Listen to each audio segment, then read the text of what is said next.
Hey there, this is James Wilson with BJJ Strength Training Systems, and I'm back to share a couple more exercises that I found really useful using the Angles 90 training tool. My first video, I talked about how valuable these were for the BJJ athlete for doing pull-ups and chin-ups, and also for deadlifts. And those are the two kind of core exercises that I think you should be using this tool for. But there's a couple other exercises, especially if you train with kettlebells and steel maces, that I think you'll get a lot out of that I wanted to share as well. So the first one is actually using your kettlebell. And so you're going to get your Angles 90 set up and strung around, and then take up the slack here.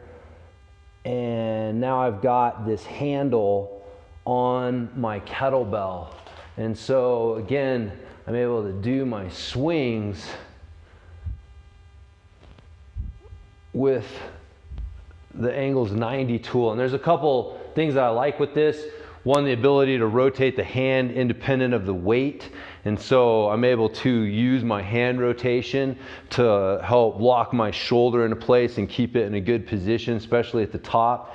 And then if you've ever done a towel swing where you have a towel going through the handle of your kettlebell, it's very similar to that, where now I don't have a solid attachment point between my handle and the kettlebell. And that actually forces me to do a really smooth, good swing, because you can get away with some really interesting form when you're holding on to the kettlebell, and your grip strength can kind of make up for the fact that you're not actually doing proper swing form. And so using the Angles 90, and again, kind of seeing that detachment between the handle and the weight, forces me to do it right. Because if I start to squat it too much, it's going to hit the ground. If I start to use my lower back too much, it starts to flip on me. So having to do forcing me into doing a good swing is a good thing to use the Angles 90 for.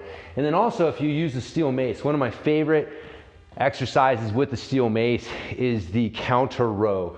Again, especially for BJJ athletes, where we are holding one arm straight and we're rowing with the other side. And we use this motion a lot. We can even do like a push-pull motion.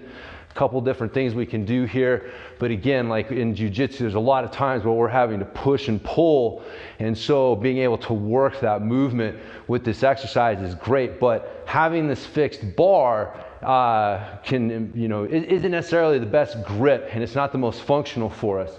And so we can take the Angles 90 tool and wrap it around and take up a little bit of the slack here. And then again, now I've got my handle where I can get my full rotation of my hand. You can see how I'm able to rotate as I'm doing this. So this is much more similar to what we would be doing if we were, grabbing the gi and pulling in tight or something like that. So anyway, so those two exercises, your kettlebell swing and your steel mace counter row, both great exercises for you as a jiu-jitsu athlete, and both exercises that I think that the Angles 90 actually enhances and makes a little bit better for us. So again, just another reason to look at. But anyways, hopefully you have enjoyed this training tool tip, and I'll talk to everybody next time.